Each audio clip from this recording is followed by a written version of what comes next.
My sister secretly recorded my conversations. I revealed her plan in court. I never thought I'd face my sister, Sarah, in court, let alone expose her for secretly recording our conversations for a year. But there I stood, a tremor running through me, clutching the evidence that would shatter our family. The judge's chambers felt stifling as I watched Sarah's confident smirk morph into horrified disbelief when I produced my phone. "Your Honor," I began, my voice steadier than I anticipated, "before we proceed, there's something you must hear." The recording I played wasn't one of Sarah's, it was mine, a conversation she never knew existed, where she inadvertently revealed her entire scheme to her boyfriend while I sat silently nearby, my phone recording every word. "Once I get enough dirt on Emma," Sarah's voice, casual and almost gleeful, filled the courtroom, "I'll force her to sign over her inheritance share. She's too naive to realize I've been recording her for months. Mom and Dad will believe me when they hear it, all out of context." Those words marked the turning point.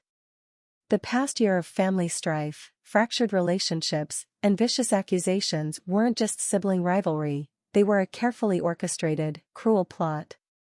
And in that courtroom, I was finally ready to expose the truth. My name is Emma Collins, and until last year, I believed I had a family others envied. We lived in a beautiful Victorian house on Beacon Hill, our lives playing out like a period drama amidst cobblestone streets and gas lamps. Our father, James Collins, had built a successful law firm, and our mother, Diana, was a respected art curator at the Museum of Fine Arts. To the world, we were the picture of perfection.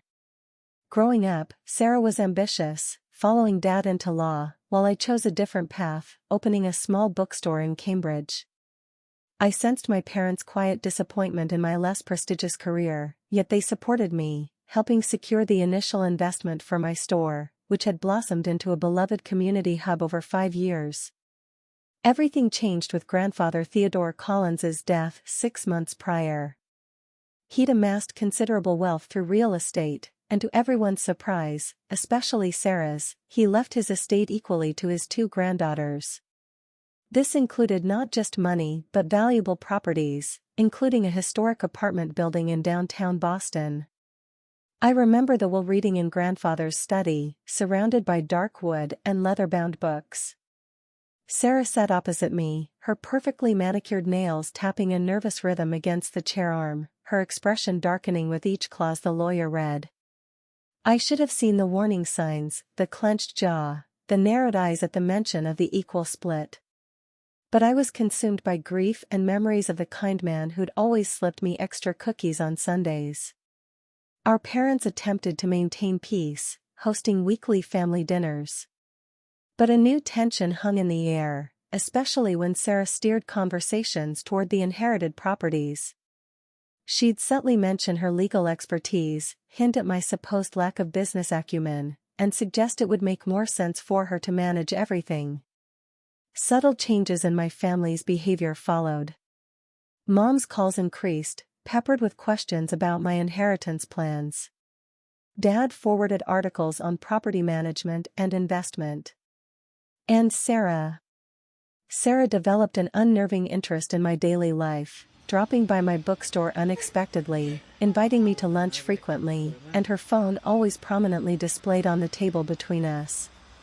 Had I known then the true meaning of those lunches, that every casual conversation, every shared secret, every frustrated complaint was being meticulously recorded for a sinister purpose, I would have acted sooner. Sarah and I, born 18 months apart, felt like products of different families. I inherited Mom's artistic sensibilities and Dad's quiet thoughtfulness, while Sarah seemed born with a blueprint for success. She was class president, debate team captain, and valedictorian, achievements now enshrined in pristine frames lining our parents' hallway. But those frames didn't show the child who cried herself to sleep over anything less than an A+, or the hours she spent rehearsing conversations in front of a mirror, striving for perfection. Our parents, dazzled by her achievements, missed her growing obsession with control. Dad, despite his success, carried the weight of his father's expectations. Grandfather Theodore, a self-made man from South Boston, had demanded relentless drive, a trait Dad had mirrored in his law firm. But something softened in him with daughters. He wanted us to find our paths, a freedom he'd never had. Sarah saw this as weakness, I saw it as love. Mom was more complex. As a curator, she lived in a world of appearances. Raised in old money, she adhered to societal expectations.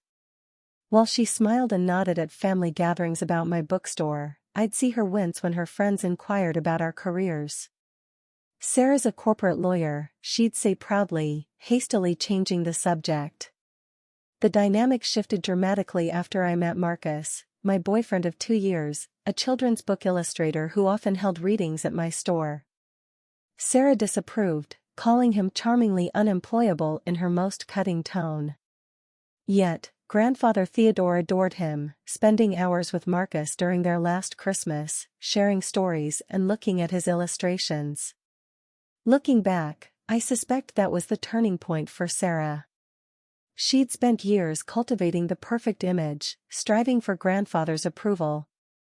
Then came Marcus, with his paint-stained jeans and easygoing charm, effortlessly winning the approval she'd worked so hard to achieve. Grandfather, perhaps, saw something in both of us that we couldn't see ourselves. He often said Sarah had the business acumen but needed to find her heart, while I had the heart but needed to trust my head. His equal inheritance split might have been a final lesson on balance and cooperation. Instead, it unintentionally set the stage for a devastating betrayal. The first indication of Sarah's malicious plan surfaced during a heated discussion about the downtown apartment building's management. Sarah called an emergency family meeting, presenting documents supposedly showing my mismanagement. She played a recording of me venting about maintenance issues to Marcus, cleverly edited to make me seem neglectful. "I'm just concerned," Sarah said, her voice dripping with practiced worry. "Listen to how overwhelmed Emma sounds." She omitted the part where I discussed planned renovations with a contractor. Mom and Dad exchanged worried glances. "Perhaps Sarah has a point, honey," Mom suggested. Dad nodded. "Property management is complicated, and your sister does have experience." This meeting triggered a disturbing chain of events. Every decision I made regarding the inheritance was countered by Sarah with a recording or email, casting doubt on my judgment. A casual complaint about a difficult tenant became evidence of my inability to handle conflicts. A joking comment about travel became proof of my irresponsible approach. The situation escalated when Sarah began appearing at my bookstore during events, her phone pointed towards me, claiming she was documenting my success. Her presence created discomfort. Marcus witnessed her recording during a children's reading and confronted her. "You need to stop this, Sarah," he said firmly. "You're disrupting our business." Her response was chilling, "I'm looking out for my family's interests." Besides, Emma signed away her right to privacy when she accepted her role in managing the inheritance. It was a lie, yet delivered with such conviction I almost doubted myself. Things worsened at a Museum of Fine Arts charity gala. I overheard Sarah playing a recording of me discussing the inheritance with Dad's colleagues, feigning worry about my erratic decisions and suggesting a conservatorship. The word conservatorship sent a chill down my spine. That night, I checked my phone's backup files, discovering an unfamiliar app installed during one of our lunches, spyware recording and forwarding my conversations. The final straw came when Sarah presented our parents with recordings seemingly showing me planning to sell the apartment building without consulting them. The recordings were edited to create a false narrative. Dad suggested I temporarily relinquish management to Sarah. That evening, Sarah texted, "It's for the best, Emma. You know I'm better suited. Don't make this harder." I was at my lowest point when fate intervened. Closing the bookstore late, I overheard Sarah and her boyfriend in the alley. I started recording. "The recordings are working perfectly," Sarah laughed. A few more weeks, and they'll beg me to take control. Emma's too trusting, she never checked for spyware. Once I have conservatorship, I can sell the building and finally show Dad what a real businesswoman looks like. Her boyfriend expressed concern about the legality. Only if you get caught, Sarah retorted. By then, it'll be too late. The inheritance will be mine, and Emma can go back to playing shopkeeper. Tears streamed down my face, not from sadness, but rage. This wasn't about the inheritance, it was about Sarah's need for control, to prove her superiority, to win at any cost. The next morning, I called a lawyer. The courthouse loomed, its granite as imposing as the task ahead. My lawyer, Patricia Chen, advised me to wait, to let Sarah believe she was winning until we could expose everything. The conservatorship hearing was about to begin, and Sarah was unsuspecting. I sat at the defendant's table, watching Sarah enter confidently, wearing her power suit and Mom's pearl necklace. Our parents sat in the gallery, worried. Marcus squeezed my hand before sitting behind me. The judge, a stern woman, called the court to order. Sarah's presentation was masterful. She played carefully selected recordings, portraying me as unstable and financially irresponsible. Her voice trembled with practiced concern as she described my erratic decisions and emotional instability. She even twisted my bookstore's coffee shop expansion into evidence of reckless spending. Your Honor, Sarah concluded, as much as it pains me, I must protect our family's legacy. These recordings show Emma is incapable of managing the inheritance. The judge turned to Patricia. Ms. Chen, your response? Patricia stood, her calm demeanor a contrast to Sarah's emotional performance. Your Honor, we present evidence that Ms. Sarah Collins engaged in a systematic campaign of manipulation and illegal surveillance against my client. Sarah's smug expression faltered. Our parents leaned forward. First, Patricia continued, we have proof Ms. Collins installed spyware on my client's phone. She presented forensic analysis. This software recorded private conversations without consent, a federal crime. Sarah's lawyer objected, but Patricia played my recording from the alley, Sarah's unguarded confession. The color drained from Sarah's face as her words echoed in the courtroom, Emma's too trusting, she never even checked her phone for spyware. Then came the technical evidence, metadata showing Sarah's edited recordings, email trails revealing her interference, and witness statements from bookstore employees. Your Honor, I said, standing, I'd like to address my sister. The judge nodded. I faced Sarah, my voice steady. You didn't just betray me, you tried to destroy my life. You took grandfather's wish for us to work together and twisted it into a weapon. What hurts most isn't the recordings or manipulation, it's that you genuinely believe I'm beneath you, that I don't deserve what grandfather left me because I chose a different path. Sarah stood abruptly. You don't understand. I worked my whole life to be perfect, to be worthy.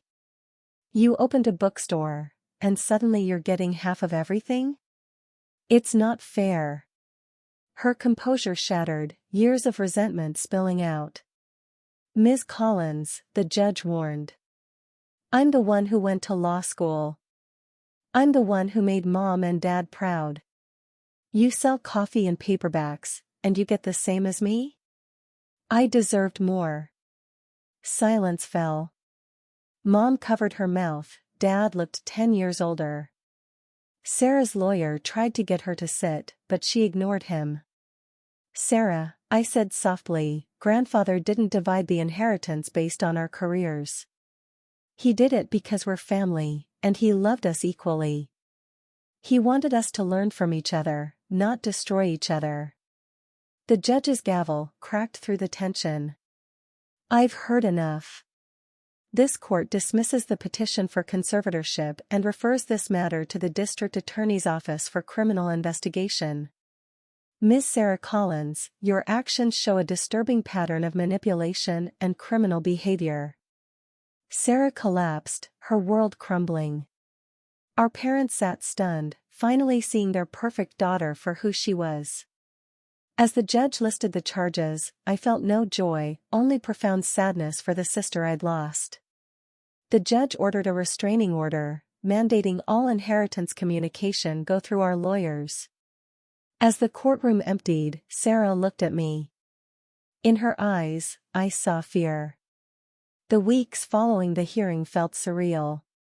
My life continued, opening the bookstore, greeting customers, hosting Marcus's readings, but everything was tinged with what had happened. The empty chair where Sarah used to sit felt mockingly normal.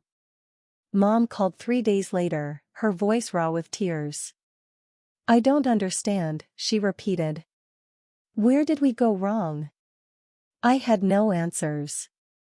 Dad threw himself into work, perhaps trying to comprehend how the law, which he'd taught Sarah to revere, had become a weapon in her hands.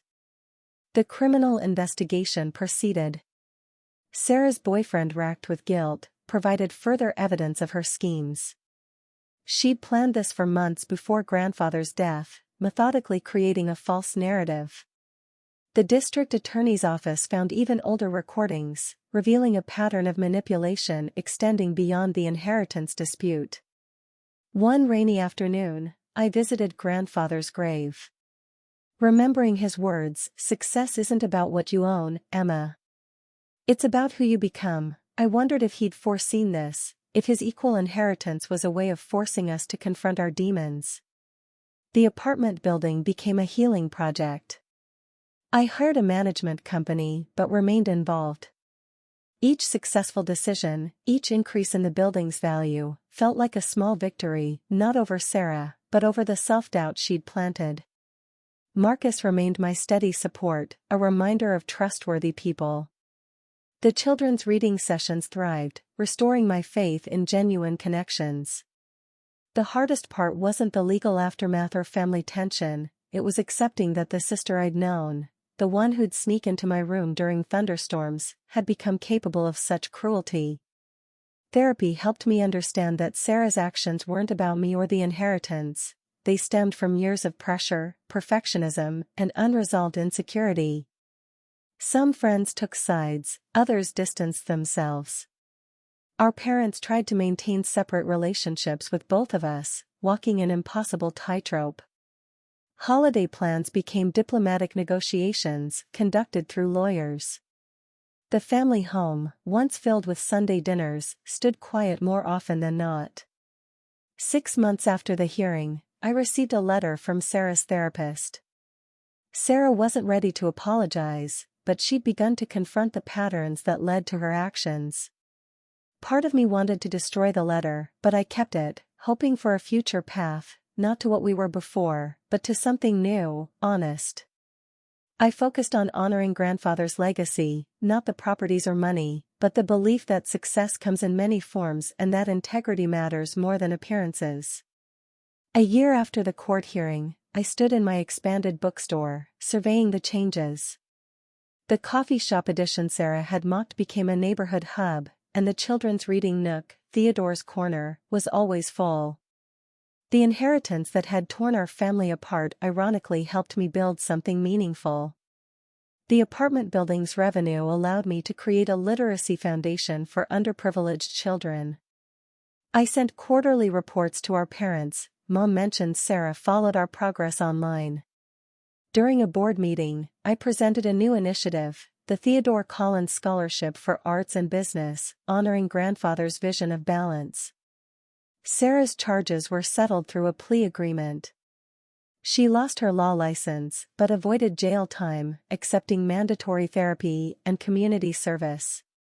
Last week, I received an email from her. It wasn't an apology, but an acknowledgement. She'd started volunteering at a legal aid clinic. Standing in my bookstore, watching Marcus prepare for a reading session, I realized true success isn't measured by possessions, but by what you build. The inheritance wasn't about the money, it was about the lessons and the people we became. Sometimes, looking at the family photo, taken before the betrayal, I see not what we lost, but what we might one day rebuild on a foundation of truth.